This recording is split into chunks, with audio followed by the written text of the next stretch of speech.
Thank you. Let me recognize Rep. Moylan for his 5 minutes of questioning. Thank you, Mr. Chairwoman.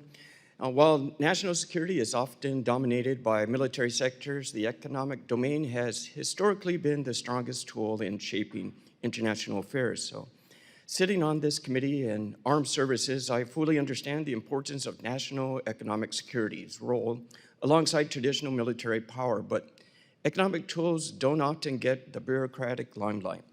By advancing our cutting-edge technologies and building more resilient supply chains, the United States continues to build peace through trade deals and deter bad actors through sanctions and tariffs. As the U.S.-China trade negotiations become increasingly high profile, we can't talk about national economic security without addressing the relationship with the People's Republic of China. While we've already implemented export controls on PRC, the U.S. must do more to maintain our leadership in key industries like cyber, quantum technology, and AI. Ultimately, the PRC's unilateral decision-making structure makes many of its economic policies expedited and reliable, making it hard for democracies like the U.S. to compete. So the United States is faced with unique problems. How can the U.S. economy, diplomacy, outcompete the PRC while maintaining our values? And as Guam sits closer to Asia than North America, I can certainly tell you my appreciation for working with our foreign partner nations. Large partnerships with organizations like ASEAN or smaller free trade agreements have continued to demonstrate the willingness and success that comes with less constrained economic policies. In the State Department's reauthorization, I think it's clear that we must combine greater domestic investments while collaborating with our allies in areas where the United States has comparative disadvantages. So, Ms. Dezenski, the Department of Congress has published the dire nature of U.S. critical mineral supply chains. With regard to our supply chain reliance on foreign sources, what diplomatic tools and instructional changes do you think could properly address our dependency issues? Thank you. I'll just highlight that we have a report coming out on this very issue in the next few weeks, which is very specific to looking at dependencies in the advanced battery supply chain and the role of critical minerals. But let me just highlight a couple of the key elements from that report because it applies across the board for the challenge we face.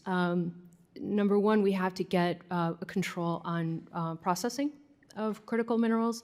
We need to break that chokehold.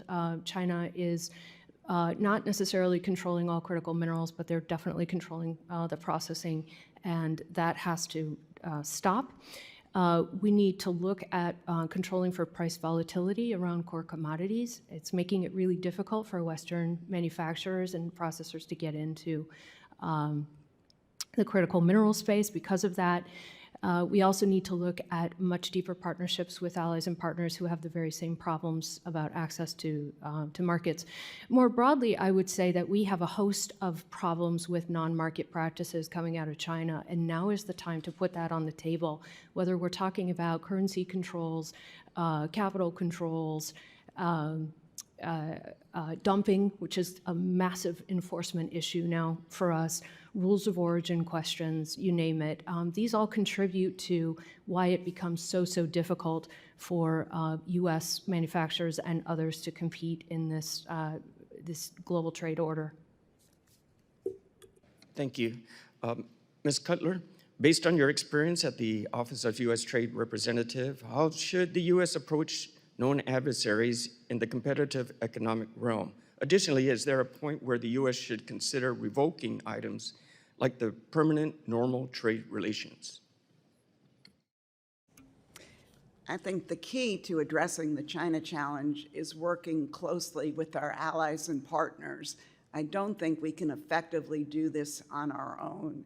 And so I am concerned that with our current trade policy, when we're hitting our allies and partners with tariffs, they're busy negotiating with us, and I think time would be better spent, frankly, working with them to address many of the practices that my colleagues have expressed concern with respect to China.